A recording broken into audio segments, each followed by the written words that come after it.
morning in Europe and good afternoon and in Delhi. I'm Ugo Tramballi, Senior Advisor and Head of India Desk of ISPI, together with Françoise Nicolas, Senior Fellow of Institut de Française des Relations Internationales, IFRI. We have the pleasure to be in conversation this morning with Minister Subrahmanyam Jaishankar, veteran diplomat, former head of Tata's Global Corporate Affairs, and now Minister of Foreign Affairs. Minister Shankar, I give you the floor because I presume you want to make some introductory remarks. Welcome, first and foremost. Thank you. First of all, let me say that it's a great pleasure to be back at the Med Dialogue. I wish I was back there in person like last year. But I will settle for a virtual interaction this year. Hope by next year everything is back to normal. I was asked to make some opening remarks on rethinking migration. And it is a subject which is obviously one which is very central to India's engagement with the world. Now, we obviously live in the age of globalization. And interdependence and interpenetration are two processes which are central to globalization. And if you actually look at what is globalization, I think a lot of it is the indivisibility of our existence. And four of those expressions are in migration, in climate change, as we've seen now in pandemics, and in terrorism. These are all areas where national governments will try and shape outcomes, but international cooperation is absolutely critical. Now, we must recognize that the migration of workers and professionals is as central to globalization as the mobility of capital, goods, and services. In fact, as the knowledge economy gains ground, global availability of talent is going to become more salient.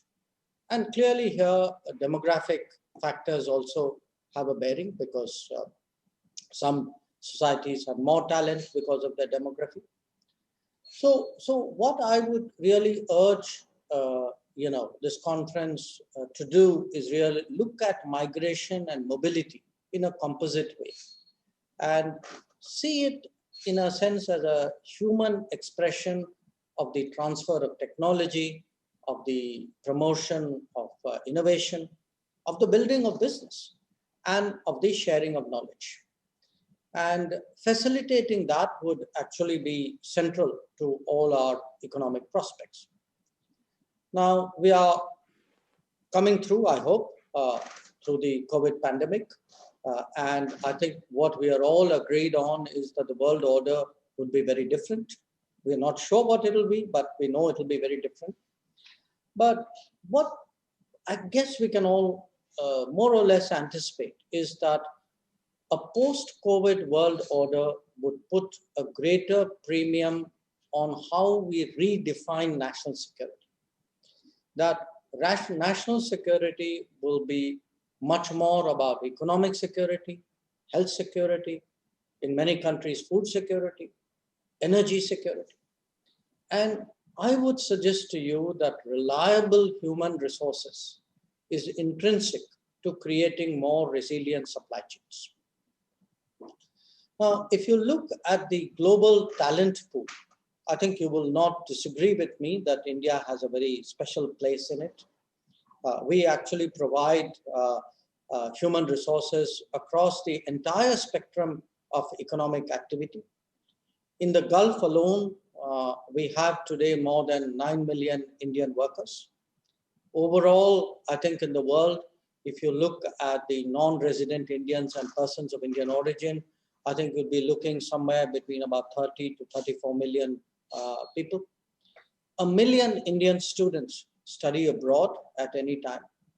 So, and these students really, and those who have moved on in the professional career will actually, influence areas like engineering, medicine, and R&D in a very, very fundamental way. And in fact, when it comes to students, I would suggest In fact, they will be increasingly central to global education business. And you can see that already in the US and Canada and Australia, etc. Maybe even in UK. Now, when you think about this talent pool that I'm talking about, I mean, you can have, the CEOs of Google and Microsoft at one level, and you have people who keep our everyday life going at another. So in one way or the other, they've actually already started to affect the way the world works. Now, because migration and mobility is a fact of life, I think it's important to ensure that it is legal and it is safe. Migration we are talking about. That when it comes to mobility, that we encourage market-driven mobility, because that is essential finally for a globalized economy. And what we should guard against is illegal migration, because illegal migration is actually the feedstock of organized crime groups. Therefore, this whole subject has been something that we've discussed in bilateral and multilateral diplomacy. We are among the 164 countries of the UN who have signed the Global Compact on Safe, Orderly, and Regular Migration in 2018. With the EU, we have a declaration of common agenda on migration and mobility that we agreed to in 2016. Through that, we set up actually an India-EU high-level dialogue on migration and mobility that meets regularly. We have concluded a migration mobility partnership agreement with France 2 years ago. We have agreed to it in principle with Portugal. We are working with Italy, with Germany, with the Benelux countries. So this is something which is actually a very active part of the India-EU conversation. Now, we've also taken similar steps with the Gulf countries. In fact, we have to ensure, because it's such a large volume of migrants that we have there, we actually have an electronic platform to register the migrants. We have created 24/7 helplines and resource centers for their safety and welfare. We have actually a sort of a grievances platform, which is called Madad, which is the Indian, it's an acronym, the word means help. And even the recruitment of people, providing them orientation skills, we have sort of digitized it, organized it in a way. Now, what this year in particular has taught us is that migration also comes with its own responsibilities. We all woke up when the COVID hit us to discover how many of our people were abroad, and obviously we were concerned for them. And I can share with you that where India was concerned, we helped more than 100,000 foreigners living in India to go back home. And we have brought back 2.8 million Indians. You know, there could be tourists, there could be shipping crews, there could be workers, there could be professionals back home to India. So my point to sum up is, when we are rethinking migration today, particularly in the COVID and the post-COVID world, we need to look at migration as something essential to globalization. It's going to happen. It's in our interest to make it happen safely, legally. It is central to more talent and innovation. It is, I think, very important to create greater business. And in some senses, I would say it also adds to a much more multicultural world. I believe that rethinking migration will in many ways define what would be a truly democratic and globalized existence. So those are some thoughts which I thought I would present before you, and I'd be open to talk about that or any other issue in today's world in which you may have an interest. Thank you. Thank you, Minister. I have some worry that at the end of the pandemic, we couldn't find the same word we left before the pandemic, but we need to have a positive agenda. Last year, when we met in Flesh and Blood, we were talking about the traditional non-aligned stand of India. We said many friends, few foes, no ally. Since then, China became much more assertive than 1 year ago. Perhaps that could mean that this time has come to find out some more formal allied, both in Asia and in the Mediterranean.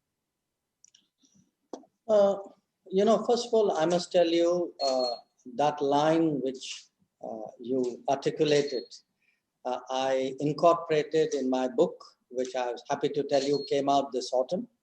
I don't know if it's available in Europe, but I'd be very happy to send you a copy. Thank you. Because I think that interaction, what I did was I put in a lot of my interactions over the last 2 years into a book, which explores in India and the global order in different ways. But let's come to your question. Non-alignment and how do recent events affect it? Look, what is non-alignment? Non-alignment is actually was an approach that countries like India took in the 1950s and 60s onwards to maintain their independence at the height of the Cold War, when there was pressure on them from both blocs saying you must join us. Okay, so the end of the day, it is about maintaining your independence. Okay? But maintaining your independence has to go hand in hand with ensuring your national interest or national security. So when it comes to practicing, that policy, in real life, you make adjustments depending on what are the challenges and what are the opportunities, where are the gains, where are the pressures. So it doesn't go necessarily in a linear way. Okay. Now, today, I think the era, in a sense, there's still a non-aligned group of countries. We meet every year. We met last year in Azerbaijan. So, that sense of being more independent from bloc politics has grown because the Cold War ended. Now, today, for me, that fundamental approach to foreign policy continues. Now, I'll have to see how I deal with the challenges that I face, what I face this year or what may come next year, or and see, obviously, one, how do I face up to it? But also, I will see how I leverage the global environment to my advantage. But I do feel that given our history, and I don't think it's only us, I think most countries who were colonized are very, very sensitive on the issue of their independence of, action and independence of thought.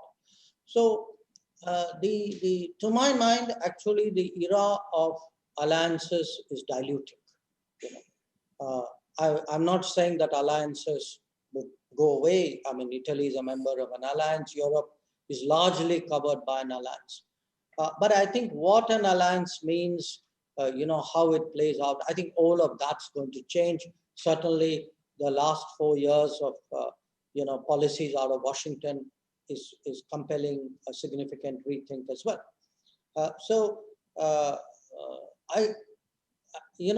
I think you kind of put your finger on something, but I would very respectfully suggest that the answer you posed is a outdated answer.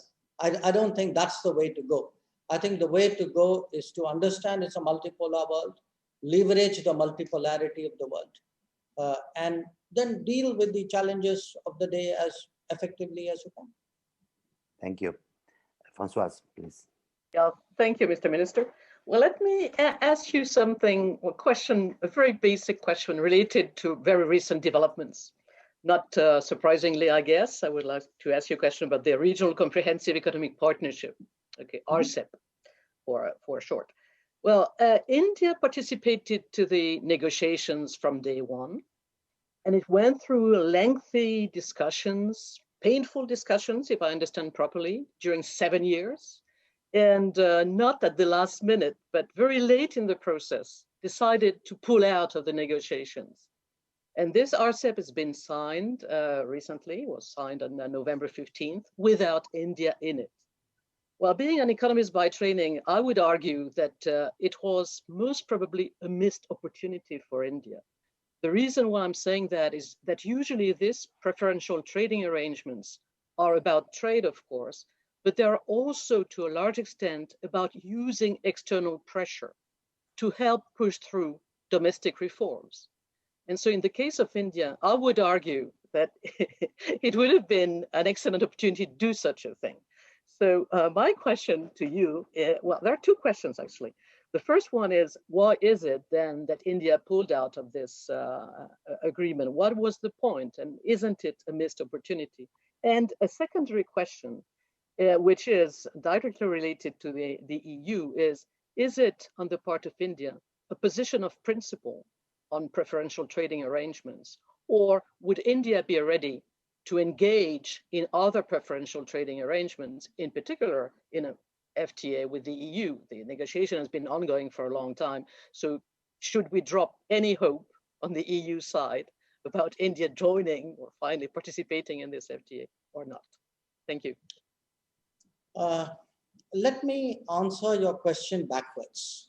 Okay, start with the EU and then come to the RCEP. First of all, no, it is not a question of principle. India has nothing in principle against free trade agreements or preferential trade agreements. We have, in fact, a current interest with many partners. And specifically where the EU is concerned, you know, we were negotiating with the EU till 2013. Okay. Then in 2013, they could not close out the deal. Now, this was the tenure of the previous government, the end of the tenure of the previous government. So there was a change of government in 2014. The government of Prime Minister Modi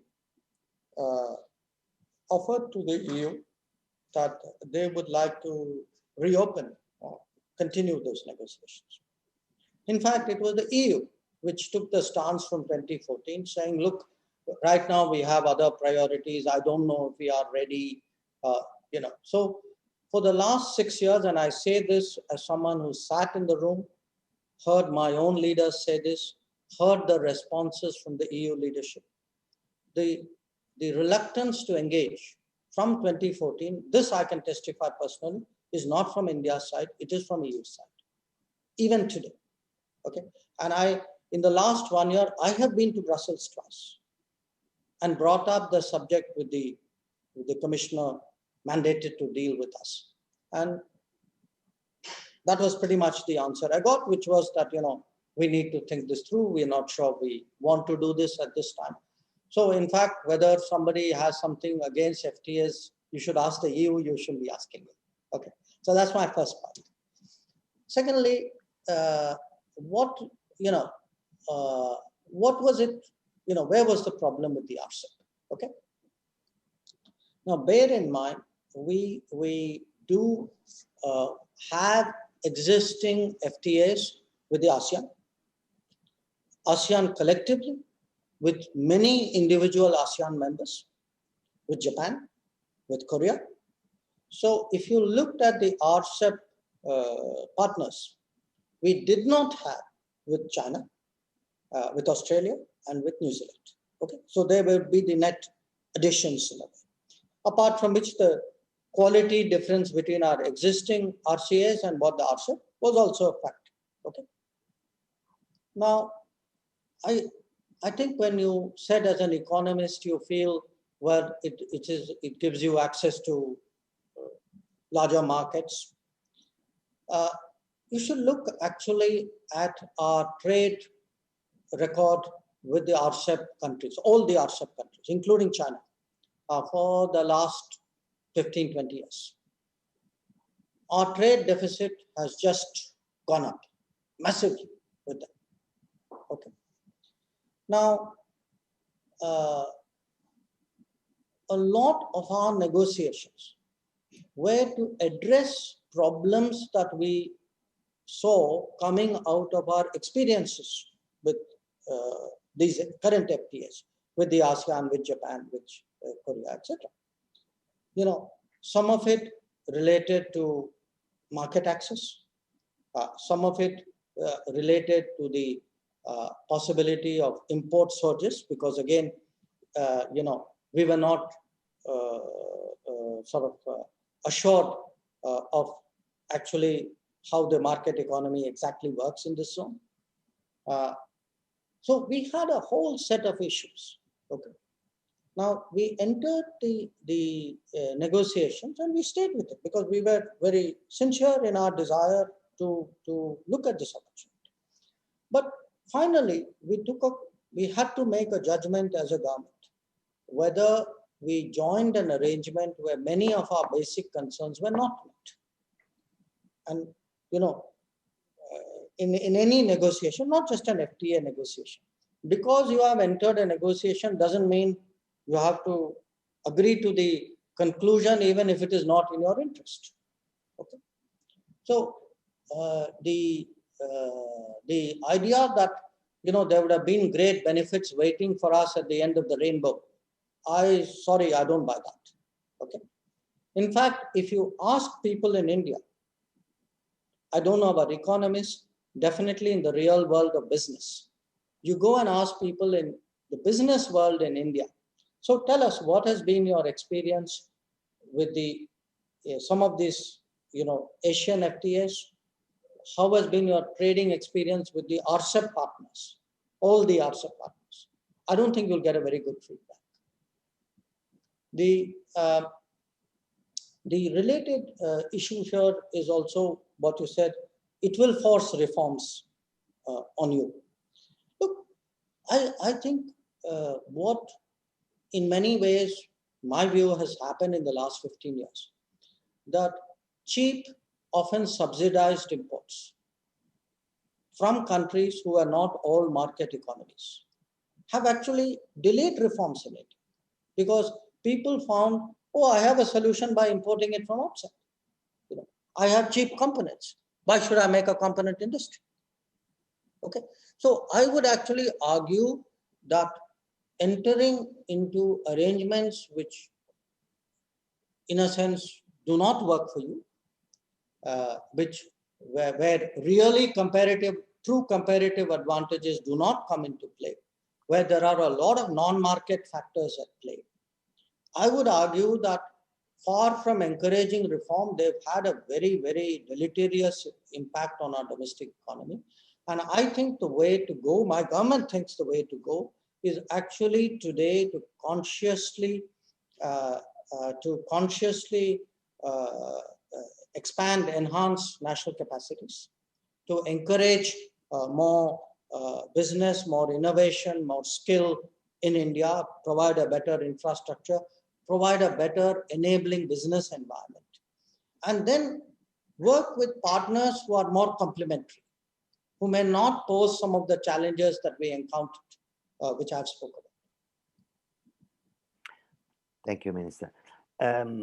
Some more, some less, every country is recalibrating its relation with the United States. Prime Minister Modi and President Trump were very, how could I say, very close. So for some extent, very similar. Modi's self-reliant nation, Atmani Barbarat, I beg your pardon for my very bad India accent,